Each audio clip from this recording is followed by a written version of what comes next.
पिछले एपिसोड में हमने देखा था कि वूजिन ने उस बीस्ट की जो लाइफ पावर थी वो चैंतियान को दे दी थी। चैंतियान लाइफ पावर और उन स्पेशल फ्रूट का इस्तेमाल करते हुए वहां पर अपनी कल्टीवेशन करना शुरू कर देता है, जिस कल्टीवेशन में स्वॉर्ड एम्पायर भी उसकी मदद कर रहा था। और यहाँ पर चैंतियान ने जैसे अपनी कल्टीवेशन की थी वो अपनी स्वॉर्ड टेक्निक और काफी ज्यादा कल्टीवेशन वगैरह में भी इम्प्रूवमेंट हासिल कर लेता है। इस चीज से चैंतियान काफी ज्यादा खुश हो चुका था, जिसके बाद स्वॉर्ड एम्पायर उसे एक तालाब के पास लेकर आता है, जो कि तालाब स्पिरिचुअल पावर से भरा हुआ था। और यहाँ पर कोई भी एक बार नहा ले तो उसकी बॉडी पूरी तरह से रिफ्रेश हो जाती है। जैसे चैंतियान नहाने के लिए आया था उसे पता चलता है कि अंदर तो कोई एक और लड़की है जो पहले से यहाँ पर नहाने के लिए आई हुई थी। जिसके बाद यहाँ से ये एपिसोड शुरू होता है। तो इस एपिसोड की शुरुआत में वो लड़की चैंतियान के ऊपर चिल्लाते हुए कह रही थी कि चैंतियान, आखिर तुम्हारी हिम्मत कैसी हुई मुझे ऐसे देखने की, तुम हो कौन? वो लड़की भागकर तालाब के बाहर आती है और बाहर आने के बाद जो उसने अपना कपड़ा निकाला था वो उसे पहन लेती है। चैंतियान वहाँ पर कह रहा था कि अरे मैं यहाँ पर मैं जानबूझ के नहीं आया था, मुझे क्या पता था कि आप पहले से यहाँ पर नहा रही होगी, मेरा ऐसा कोई इरादा भी नहीं था, ये सब तो बिल्कुल अनजाने में और गलती से हो गया। मैं आपसे रिक्वेस्ट करता हूँ कि आप मुझे इसके लिए माफ कर देंगी। और वैसे भी मैंने कुछ देखा थोड़ी है, सब पानी के अंदर था तो दिखाई नहीं दिया कुछ। लेकिन वो लड़की इतनी ज्यादा भड़की हुई थी कि वो अपना वेपन निकालते हुए चैंतियान से कहती कि आज तुम मरोगे, मैं तुम्हें यहाँ पर जिंदा नहीं छोड़ने वाली। चैंतियान ने जैसे उसकी पावर को महसूस किया था वो कहता है कि ये तो मार्शल आर्टिस्ट है, इसका कल्टीवेशन लेवल भी काफी ज्यादा हाई होगा, क्या करूँ कुछ समझ नहीं आ रहा, यहाँ पर लड़ाई करूँ या भाग जाऊँ या कुछ और ही दिमाग लगाऊं? नहीं, मेरे पास दिमाग तो है ना, मैं बहुत ही बढ़िया वाला आइडिया लगाता हूँ, रुको अभी मैं दिखाता हूँ तुम लोगों को कि मैं कैसे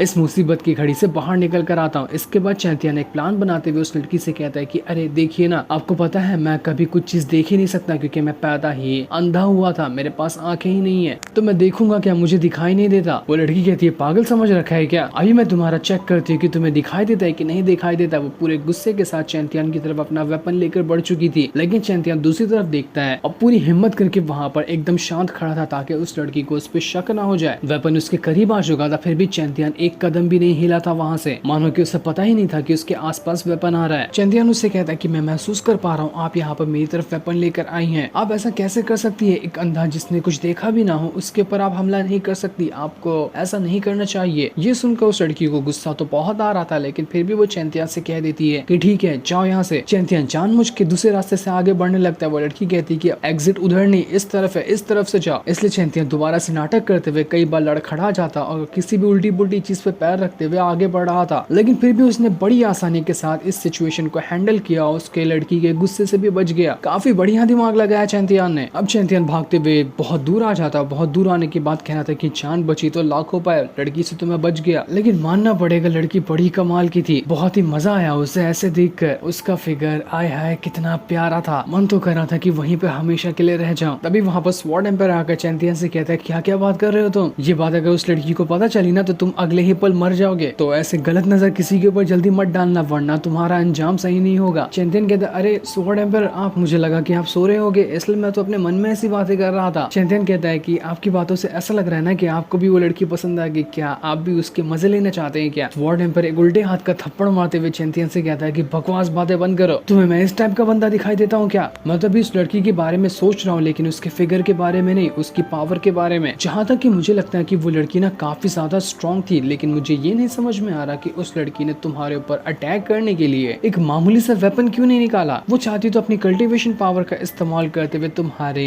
बारे में भी जान लेती कि तुम अंधे नहीं हो और तुम्हारी जान भी ले सकती थी, लेकिन उसने ऐसा नहीं किया। ये लोग यहाँ पर बातें ही कर रहे थे कि तभी चैंतियान को आसमान में बहुत ज्यादा थंडर की पावर गिरते हुए दिखाई देती है। इस चीज को देखकर स्वॉर्ड एम्पायर और चैंतियान दोनों हैरान रह चुके थे कि यहाँ पर ये क्या हो रहा है। चैंतियान उस चीज को देखने के लिए पूरी स्पीड के साथ उसी तरफ बढ़ना शुरू कर देता है ताकि जान सके कि ये थंडर कहाँ से आया। दूसरी तरफ वो जो लड़की थी वो सोच रही होती है कि आखिर वो बंदा था कौन, मुझे ऐसा लगा ना कि मैंने कभी ना कभी तो उसे देखा है, मुझे उसका चेहरा हल्का हल्का याद आ रहा था। वो अपनी मेमोरी में घुसती है और घुस कर देखने की कोशिश करती है कि क्या मैंने उस चैंतियान जैसे बंदे को पहले देखा है क्या। तब उसे पता चलता है कि अरे हाँ एक बार तो मैंने उसे देखा था, वो कहीं अंधाधुन भाग रहा था तो मैं रास्ते में आया तो उसने मुझे गोद में उठाकर बचाया था, उस टाइम तो उसकी आंखें थी, मतलब कि वो बंदा झूठ कह रहा था। चैंतियान मैं तुम्हें जिंदा नहीं छोड़ूंगी, आखिर तुम्हारी हिम्मत कैसे हुई मेरे सामने झूठ कहने की। फंस गए अब तो चैंतियान। अब जैसे ही लड़की उसे देखेगी वो उसका बैंड बजा देगी। दूसरी तरफ और भी कई सारे डिसाइपल उसी थंडर को देखने के लिए आए होते कि यहाँ पर ऐसा क्या हुआ कि यहाँ पर थंडर निकल कर बाहर आया। आसमान में उन सभी को अजीब सा ऑरा चमकते हुए दिखाई देता है। सभी लोग कह रहे थे कि ऐसा लग रहा है यहाँ पर कोई भयानक और काफी पावरफुल चीज अपीयर होने वाली है, हो सकता है कि वो ट्रेजर वगैरह हो, लेकिन आखिर ये क्या होगा हमें तो समझ नहीं नहीं आ रहा। साथ ही साथ चैंतियन भी वहां पर पहुंच चुका था, जो खुद भी कंफ्यूज होता है कि यहाँ पर क्या आने वाला है, जिसकी वजह से इतनी ज्यादा थंडर की पावर यहाँ पर बाहर निकली थी। चैंतियन ने जैसे उस चीज को देखा था, उससे अच्छी वाली वाइब नहीं आ रही होती है। उसे ऐसा लग रहा था कि यहाँ पर कुछ ना कुछ तो गड़बड़ी होने वाली है, जो भी चीज यहाँ पर आ रही है वो अच्छी नहीं होगी। वही एक एल्डर जो यहाँ पर सारी चीजों को देख रहा था, उसकी नजर चैंतियन पे पड़ जाती है। वो उसे देखकर हैरान था कि अबे ये कौन आ गया यहाँ पर, ये तो हमारा इलाका है ना, हमारे इलाके में कौन घुस कर आया, इसे मैं नहीं छोड़ूंगा। चैंतियन जैसे देखता है कि उस एल्डर ने उसे देख लिया, तो वो एल्डर से माफी मांगते हुए कहता है कि अरे सीनियर, वो मैं जरा इधर से गुजर रहा था तो गलती से नजर पड़ गई, कंटिन्यू करो जो आप कर रहे थे, अब मैं चलता हूँ यहाँ से, बाय बाय। लेकिन वो एल्डर तो भड़क चुका था। वो अपने डिसाइपल के साथ चैंतियन का रास्ता रोक लेता है और उससे कहता है कि तू अब यहाँ से कहीं नहीं जा सकता, हम तुझे अब यहाँ से जाने नहीं देंगे। चैंतियन एकदम हैरान कि मैंने इन तीनों का क्या ही बिगाड़ दिया, मैं तो बस यहाँ पर देखने के लिए आया था ना, अब यहाँ से जा भी ना तो ये लोग मुझे जाने तक क्यों नहीं दे रहे। वो लोग वहाँ पर कह रहे थे कि ये हमारी ज़ाओ फैमिली का इलाका है, हमारे इलाके में तुमने घुसपैठ करने की कोशिश की है, मेरे ख्याल से जो क्रिएचर यहाँ पर अपीयर होने वाले हैं तुम उसे ही चुराने के लिए आए थे, इसलिए अब हम तुम्हें यहाँ से जिंदा जाने नहीं देंगे, तुमने यहाँ की काफी कुछ चीजें जान ली है। इसके बाद वो जो एल्डर होता है अपने एक डिसाइपल से कहता है कि चार चैंतियन की जान ले ले। इस वजह से वो डिसाइपल ने अपना बहुत ही ज्यादा स्ट्रॉन्ग वाला स्वॉर्ड स्लैश अटैक एक्टिवेट कर लिया था और उस अटैक को वो सीधा चैंतियन के ऊपर ही कर देता है। लेकिन चैंतियन को इससे कोई फर्क नहीं पड़ता, वो आसानी के साथ इस अटैक से यहाँ पर बच चुका था। लेकिन अब वो डिसाइपल तो काफी ज्यादा भड़क चुके थे, वो लगातार चैंतियन के ऊपर अटैक कर रहे होते हैं। लेकिन चैंतियन भी अपनी स्वॉर्ड का इस्तेमाल करते हुए कई सारे स्वॉर्ड स्लैश अटैक उनके ऊपर ही कर देता। इससे तो जो एल्डर आया था उसके डिसाइपल की हालत खराब हो जाती है। वो लोग ऐसा लग रहा था कि मर ही गए, लेकिन एल्डर को कुछ भी नहीं हुआ था। एल्डर तो पूरे गुस्से के साथ चैंतियन के पीछे ही पड़ चुका था ताकि वो उसकी जान ले सके। चैंतियन कहता है कि अरे यार, यहाँ पर आकर मुझे ना कुछ मिला, बिला वजह ही मैंने यहाँ पर इनके मुसीबत को अपने गले ले लिया, ये लोग तो मेरे पीछे ही पड़ चुके हैं। वो एल्डर वहाँ पर अपनी बाकी डिसाइपल से कहता है कि देखो, इस चैंतियन ने ना तुम्हारे एक साथी की जान ले ली है, तो इसलिए अब इसे जिंदा मत छोड़ना, कैसे भी करके ये मरना ही आज चाहिए, मार डालो इसे, जितना हो सकता है उतना सपोर्ट लेकर आओ, आज हम यहाँ पर इस चैंतियन को जिंदा नहीं छोड़ेंगे। चैंतियन कहता है कि मैं तो इन लोग से पहली बार मिला हूँ, ऐसा लग रहा है ना कि इनसे मेरी पुरानी दुश्मनी है, वरना इतना हल्के से मिलने के बाद कोई इतना बड़ा दुश्मन थोड़ी ना हो जाता है। देखते ही देखते कई सारे डिसाइपल ने वहाँ पर चैंतियन को घेर लिया था, सभी चैंतियन के ऊपर हमला करने के लिए आए होते हैं। लेकिन चैंतियन वहाँ पर अपनी पाम टेक्निक का इस्तेमाल करते हुए कई सारे डिसाइपल को तो ऐसे ही उड़ा देता है और उसके बाद उसे जहाँ मौका मिल रहा था वो वहाँ से भागने की भी कोशिश करता है, क्योंकि बिन बिलाई मुसीबत उसके पीछे पड़ चुकी थी। वो जितने डिसाइपल को यहाँ से मारकर भगाता उससे ज्यादा और आ जा रहे होते हैं, जिन सभी ने चारों तरफ से चैंतियन को घेर लिया था। चैंतियन बुरी तरह से फंस चुका होता है, उसे कुछ समझ नहीं आ रहा था कि अब वो यहाँ पर करे तो करे क्या, सभी की एक बार में जान लेकर भाग जाए या फिर कुछ और ही करे। वो डिसाइपल चैंतियन से कहते कि बुरा हुआ, बहुत बुरा हुआ, तुम तो बुरी तरह से फंस गए, अब हम भी तो देखे कि तुम कैसे बचकर यहाँ से भाग पाते, तुम्हारा मरना अब तय है, तुम यहाँ से नहीं बचकर जा पाओगे। लेकिन जैसे वो लोग यहाँ पर चैंतियन का कुछ भी कर पाते, वहाँ पर एक बहुत ही ज्यादा स्ट्रॉन्ग अटैक आकर लग जाता है। ये अटैक किसी और ने नहीं बल्कि उसी लड़की ने किया था, जो पूरे गुस्से के साथ यहाँ पर चैंतियन का बैंड बजाने के लिए आई हुई होती है। वो सभी डिसाइपल से कहती है कि भागो यहाँ से, ये मेरा शिकार है। जैसे ही उस लड़की ने वहाँ पर उन डिसाइपल के गाल पे थप्पड़ मारा था, वो लोग कह रहे थे कि अब तो जिंदगी में कभी भी हम अपना चेहरा ही नहीं धोएंगे, इतना प्यारे हाथ से जो हमारे गाल को इसने टच किया है, हम उस गाल को ही छू छू कर अपनी जिंदगी गुजार लेंगे। हमें तो बहुत मजा आ गया इससे थप्पड़ खाकर, मन तो कर रहा है कि लात घुसे भी खा ले तो और मजा आएगा, कितनी प्यारी और सुंदर है ये। वो लड़की चैंतियन से कहती तूने ना बहुत बड़ी गलती कर दी, मेरे सामने झूठ कह के, तेरी हिम्मत कैसी हुई कि तूने मुझसे झूठ कहा कि तू अंधा है। चैंतियन कहता है अरे यार, पहले ना यहाँ का थोड़ा सा मैटर शांत कर दो ना, मैं बिला वजह यहाँ पर आकर फंस चुका हूँ, एक बार मुझे यहाँ के मैटर से बाहर निकालो, उसके बाद हम दोनों आपस में बैठ के बातें करते हैं ना। इन छुछुंदरों को पहले हटा दिया जाए तो आराम से बातें हो सकती है, प्लीज ये काम कर दो, उसके बाद आपको मुझे सजा देनी होगी ना, तो मैं सजा खाने के लिए भी तैयार हूँ, बस प्लीज मुझे यहाँ पर इस मैटर से बाहर निकालो। इस चीज को सुनकर उस लड़की को बहुत ज्यादा गुस्सा आ रहा था। वो पूरे गुस्से के साथ अपने वेपन को बाहर निकालती है और उस वेपन को लेकर सीधा चैंतियन के एकदम मुंह के सामने आकर खड़ी हो चुकी थी। लेकिन वो उसके पर हमला नहीं करती, अपने वेपन को गायब करती है और वहां पर जितने भी डिसाइपल थे उन सभी से कहती कि चले जाओ यहाँ से। ऐसा लग रहा था कि ये जो डिसाइपल वगैरह है उनके ही सेट की ये सीनियर है लड़की। चैंतियन को जैसे ही मौका मिला था वो पूरी स्पीड के साथ यहाँ से भाग जाता है, ताकि बाद में कभी उस लड़की ने उसे पकड़ा तो वो उस टाइम मैटर संभाल लेगा, अभी तो वो अपनी जान बचाकर भाग ले। चैंतियन जैसे ही भागा था वो सारे डिसाइपल जो होते हैं वो लोग भी अब चैंतियन के पीछे भागना शुरू कर देते हैं ताकि वो उसकी जान ले सके। लेकिन चैंतियन कब का आगे निकल चुका था, वो लड़की अभी भी वहीं पर खड़ी होती है जो चैंतियन को बस वहां से भागता हुआ देख रही थी। भागते हुए वो चैंतियन से कहती कि चैंतियन कुछ भी करना, लेकिन इन लोगों के हाथों मर मत जाना, क्योंकि मुझे तुमसे अच्छा खासा हिसाब पूरा करना है, तो मेरा हिसाब दिए बगैर तुम मर नहीं सकते, तो जितना हो सकता है बस भागते रहो, पीछे मुड़कर देखना भी नहीं। इसी वजह से चैंतियन जितना हो सक रहा था उतनी स्पीड के साथ बस वो भागे जा रहा होता है ताकि एक बार वो इन डिसेबल से दूर निकल कर कोई अच्छी जगह पकड़ ले तो उसके बाद कोई भी उसका कुछ नहीं बिगाड़ पाएगा। वो डिसेबल तो चैंपियन का पीछा छोड़ने का नाम ही नहीं ले रहे थे। जो सीन दिखाते ही ये एपिसोड यहीं पर एंड हो जाता है। थैंक